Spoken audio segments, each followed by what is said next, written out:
Iran is threatening US warships, as I understand it. Leland, tell us about that. How serious is this? Un porte-avions américain localisé près du détroit d'Ormuz, dans une zone utilisée par la marine iranienne dans le cadre...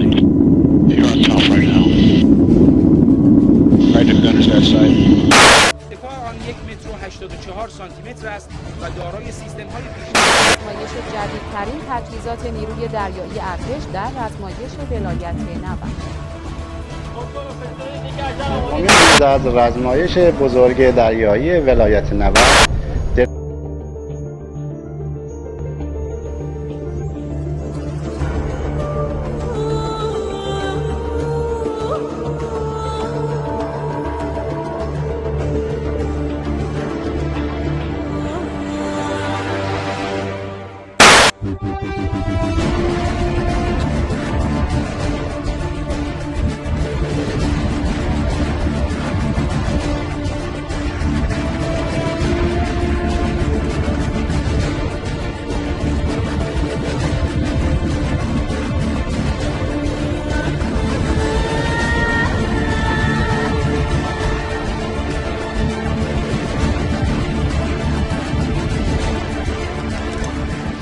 Donc on continue.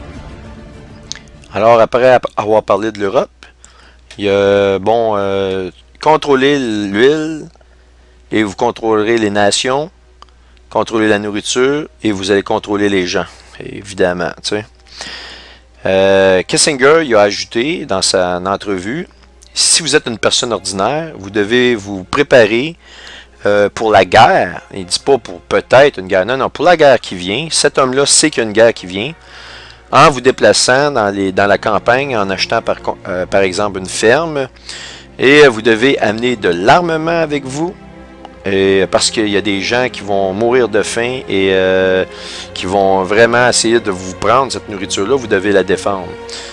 Et il dit maintenant, les élites, ils ont prévu leur endroit pour être en sécurité et avec des abris vraiment spéciaux. Mais ils doivent faire très attention durant la guerre parce que, comme les citoyens ordinaires, parce que leurs abris pourraient être quand même compromises. Alors, là, ils prennent pause pour une couple de minutes pour se remettre ses pensées en ordre. Puis après ça, il continue, puis il réenchaîne. Il dit, on a dit aux militaires qu'ils auraient à aller vraiment là, envahir 7 pays du Moyen-Orient pour leurs ressources. Et il dit, ils ont presque complètement complété leur job. Il dit, vous savez ce que je pense des militaires, mais il dit, dans ce cas-là, ils ont obéi comme des robots de façon superficielle à tous nos ordres. Autrement dit, brûler des femmes, des enfants avec des lance-roquettes, pas de problème. L'armée, ils obéissaient comme des robots. Ça, c'est exactement ça. Ils ont prévu des soldats qui obéiraient à tous les ordres. Et le soldat qui obéit pas, il va être destitué. C'est soit la loi martiale ou soit va être destitué de ses fonctions. Et c'est comme ça que ça fonctionne. On a vu des généraux qui récemment ont fait des sorties contre Obama et ils ont tous perdu leurs emplois radicalement. C'est une dictature, c'est plus une démocratie, il a oublié ça, ça fait longtemps. C'est une dictature, puis on est vraiment sur le bord du gouffre. Il dit, c'est juste, il dit, il reste juste une chose pour la balance des forces, il dit l'Iran. Puis c'est vraiment ça, l'Iran qui est en opposition à la finalité de leur plan. Puis il dit, comment de temps la Chine et la Russie vont rester assis tranquillement, regarder les États-Unis faire le ménage.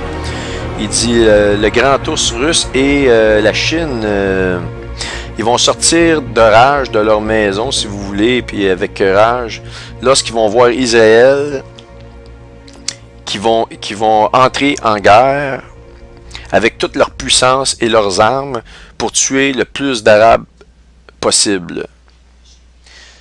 Maintenant, on continue, puis pourquoi je prends le temps de vous passer à travers cet article-là, c'est parce qu'il y a des choses incroyables là-dedans. Il faut vraiment que vous preniez le temps de regarder ça avec moi. Et je suis désolé, je lis très rapidement en anglais, mais c'est quand j'arrive pour traduire, je suis pas un bon traducteur, dans le sens, Je le comprends exactement dans ma tête, quand c'est de ma tête, de mon esprit à la lecture, je le vois exactement, mais de formuler ça dans une autre langue, pour moi, c'est pas évident. Donc, je suis désolé, mais je le fais pour ceux qui ont de la misère à lire l'anglais, parce que c'est vraiment majeur, ça, ici. Alors, où j'ai été rendu? OK, bon... OK, ça, on l'a fait.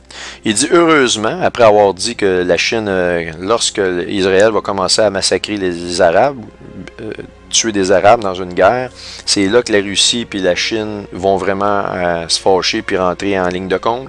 On parle, évidemment, la Bible nous parle d'Ésaïe 17, cette guerre-là, et après, ça enchaîne avec la Troisième Guerre mondiale. Il y a une histoire d'accord de paix là-dedans, mais c'est juste pour vous dire un peu les grandes lignes des prophéties. Donc, il dit heureusement, il dit si tout va bien, il dit la moitié du Moyen-Orient va être israélien. Ce qu'il est en train de faire ici, là, c'est l'élite, c'est de amener la haine sur Israël, comme s'il était avec Israël, puis comme si Israël est un pays agressif pour tuer des Arabes puis massacrer des Arabes. Les gens qui lisent ça, ils se disent, ben, les Israéliens, à mort Israël. Israël n'est pas un pays belliqueux. Et lui, cet homme-là, Kissinger, fait partie de l'élite, et le plan, c'est de monter toutes les nations du monde contre Israël, la faire très mal paraître, et la pousser à la guerre, parce que leur but, leur agenda caché, c'est qu'elle soit complètement détruite. Alors, il dit, nos jeunes gens de l'armée, il parle des soldats, ils ont été entraînés pendant des décennies, il dit continuellement, à travers des consoles de jeu. Il dit justement, il y en a une qui était très intéressante dernièrement, c'est Call of Duty. Ceux qui connaissent le jeu Call of Duty, Modern Warfare 3 Game, le jeu de Modern Warfare 3 Call of Duty, qui représente exactement ce qui va arriver dans un futur très proche avec je pourrais dire ça, avec la force de la programmation. Et il dit donc, autrement dit, pour lui, il a vu ce jeu-là, puis c'est exactement ça qu'on va voir dans bientôt, ça va être exactement la même représentation. Il dit, nos jeunes, dans les États-Unis et dans l'Ouest, ils ont été préparés parce qu'ils ont été entraînés à devenir de bons soldats, de la chair à canon, cannon fodder. Écoutez, j'espère que les jeunes qui m'écoutent, vous allez voir, si vous pratiquez ces genres de jeux-là, il faut que vous fassiez exactement une distinction entre la réalité et ces jeux-là, parce que pour lui, vous êtes juste de la chair à canon, ok? Et quand ils vont donner l'ordre d'aller dans les rues pour se combattre ces fous de... Écoutez, là, je vais le dire comme lui le dit, là, c'est très péjoratif. Mais il parle des chins comme des chingtok, puis des ruskovites ou des ruskov, ou en tout cas ça me semble très péjoratif, des chins puis des ruskies, je veux dire, puis ils traitent de fous, là. Autrement dit, allez tuer sur cette gang de...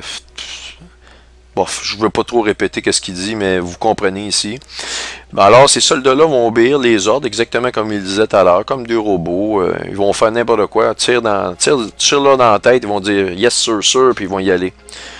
Et là, écoutez bien ça. « Out of the ashes we shall build a new society, a new world order. » Autrement dit, à partir de ses propres cendres, va renaître une nouvelle société, un nouvel ordre mondial. C'est extrêmement important. Regardez, je vais vous reparler de quelque chose que je vous ai parlé à maintes reprises, qui fait partie de l'orbite de Planétix. Regardez ce qui suit.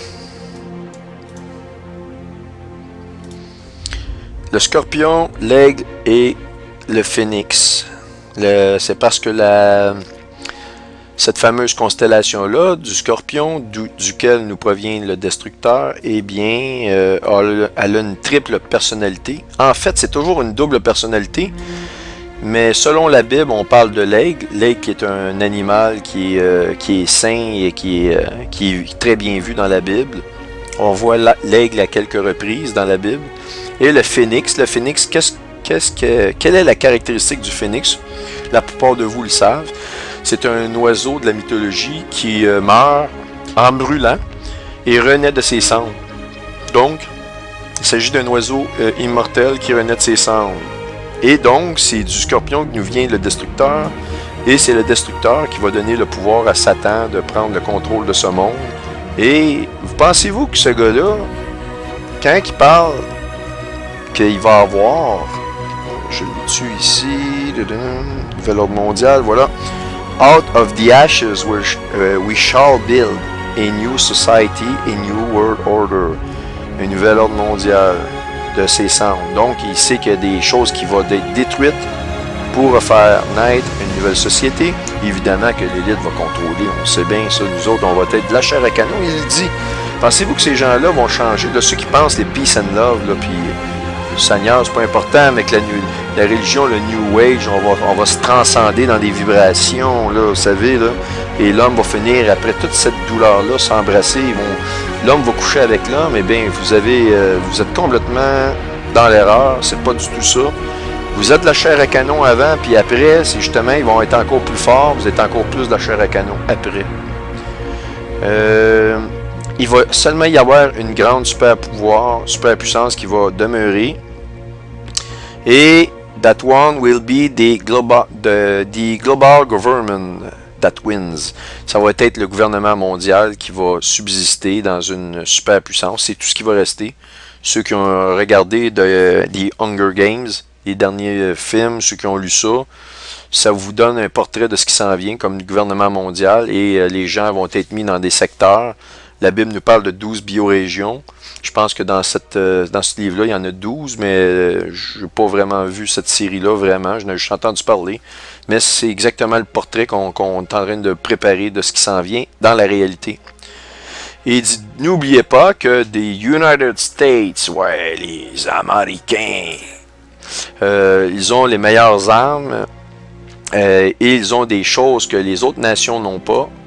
Et lorsque le moment va être choisi, ils vont les introduire au monde. Et ça me fait penser dans l'Apocalypse où il est écrit que l'homme va faire descendre des rayons venus des cieux sur terre à la vue de tous. Ils ont des rayons laser installés actuellement. James McKinney en a parlé. C'est des super rayons laser qui peuvent détruire une ville. C'est extrêmement puissant et c'est en orbite déjà opérationnel au moment où on se parle. Et c'est la fin de l'entrevue. Donc, voyez-vous ici ce point-là important du phénix qui renaît de ses cendres pour un nouvel ordre mondial. Eh bien, vous le voyez ici dans la mythologie du scorpion, l'aigle et le phénix.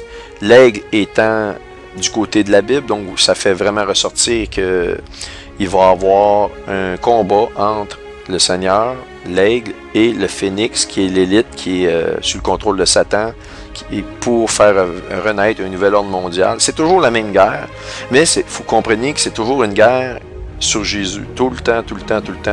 Ils vont se battre, oui, contre des Chinois, mais le but de ça, c'est de mettre un nouvel ordre mondial, alors que la Bible nous parle du millénium de Jésus. Vous ne pouvez pas me dire à ce stade-là, même ceux qui ne l'ont pas encore choisi, qu'il n'y a pas quelque chose qui vous travaille à l'intérieur de vous, parce que vous voyez tout ce que je vous montre, là, puis il y a vraiment un combat. Pourquoi cette obsession-là d'être contre le nom de Jésus? Il est écrit dans la Bible que Satan se bat contre les saints de Jésus et se bat contre le nom de Jésus. Il se bat contre le oint de l'Éternel, qui est le Seigneur Jésus. C'est ça que vous devez comprendre.